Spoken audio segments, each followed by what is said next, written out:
ഇന്ന് തന്നെ ഡൗൺലോഡ് ചെയ്യൂ. കാണൂ നിങ്ങളുടെ ഫേവറേറ്റ് ഷോസ്. ചേച്ചിയായിട്ട് കണ്ടോളം പറഞ്ഞെങ്കിലും ഇങ്ങനെ വന്ന് കൂടെ നിൽക്കും ഞാൻ കരുതിയില്ല കേട്ടോ. രാധികയല്ലേ പറഞ്ഞേ രാധികയ്ക്ക് ചേച്ചിയില്ല, അതുകൊണ്ട് വല്ലാത്തൊരു സ്നേഹമൊക്കെ തോന്നണ്ടെന്ന്.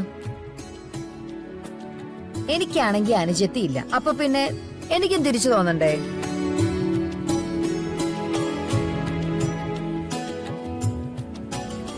ഒരുങ്ങിക്കഴിഞ്ഞപ്പോ നല്ല സുന്ദരിയായിട്ടുണ്ട്. ദാ കണ്ണാടി നോക്കിക്കേ.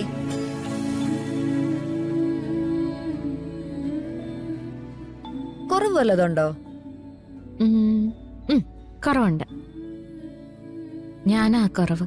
ദേ ഒരു നല്ല കാര്യത്തിന് ഒരുങ്ങിയിരിക്കുമ്പോ ആവശ്യമില്ലാത്ത കാര്യങ്ങൾ പറഞ്ഞാലുണ്ടല്ലോ അവൾ അടി വെച്ചൊരുങ്ങാൻ.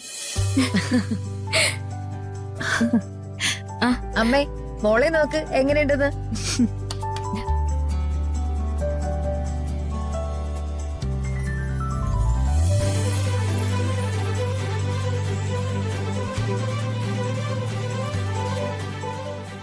നല്ല ഭംഗിയുണ്ട്.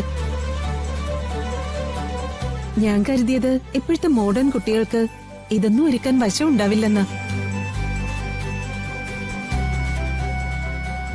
ചേച്ചിയുടെ കാര്യം പറയാതിരിക്കാ ഭേദം. മോഡേൺ ആവണമെന്ന് വെച്ചാ അതിനപ്പുറത്തേക്ക് ആരില്ല. നാടൻ ആവണമെന്ന് വെച്ചാലും അതിനും ആരുടെയും പറകിലാവില്ല. Thank you. എന്നെ കുറിച്ച് ഇത്രയ്ക്ക് നല്ലൊരു അഭിപ്രായം ആദ്യമായിട്ട് ഒരാള് പറയണേ.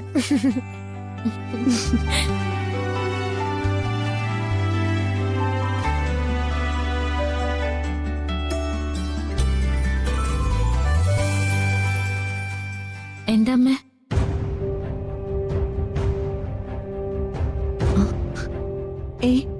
ഒന്നുമില്ല.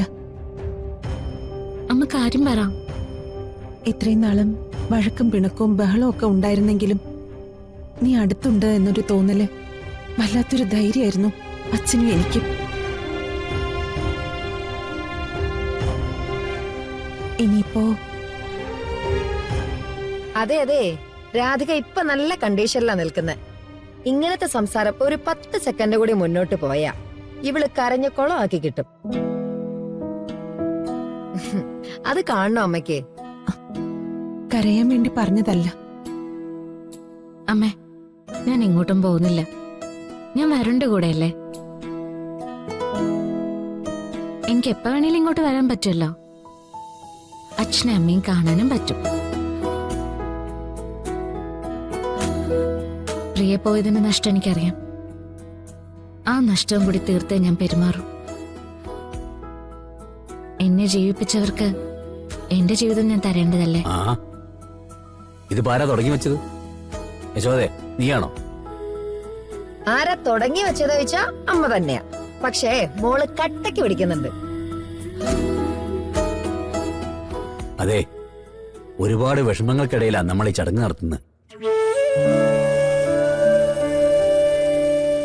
അത് നമ്മുടെയൊക്കെ സന്തോഷത്തിന് വേണ്ടിയിട്ടാ.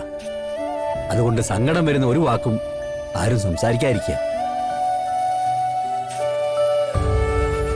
ഇപ്പൊ ഞങ്ങൾ രണ്ടുപേരും മോളുടെ ആഗ്രഹം സാധിച്ചു തരുന്ന അച്ഛനമ്മമാരാ.